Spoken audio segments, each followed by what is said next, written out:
The gentlelady is recognized for as much time as she would choose to consume. Thank you, Mr. Speaker.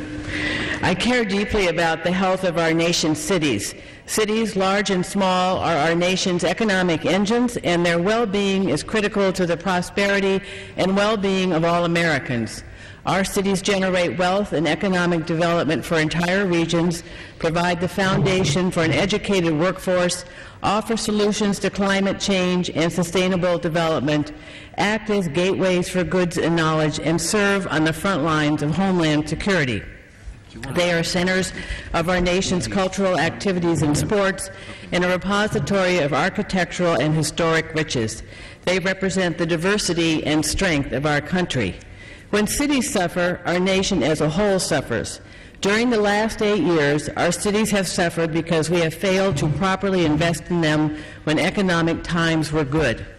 Between 2001 and 2009, programs critical to ensuring the health and vitality of our cities, from social services to infrastructure to economic development, have been cut or flat funded, even as the Bush administration set records for deficits and debt.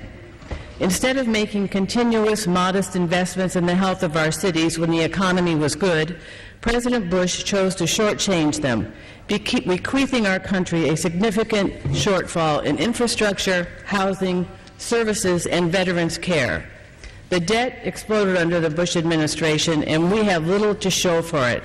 As a result, in President Bush's 2009 budget request, interest payments alone were almost 4 times more than education funding, 5 times more than veterans' health care costs, and almost 6 times more than funding for Homeland Security for fiscal year 2009.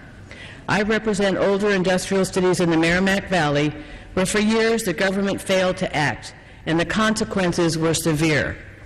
It took decades to recover, and it was only after the federal government re-engaged through the national park system that we began to turn the corner.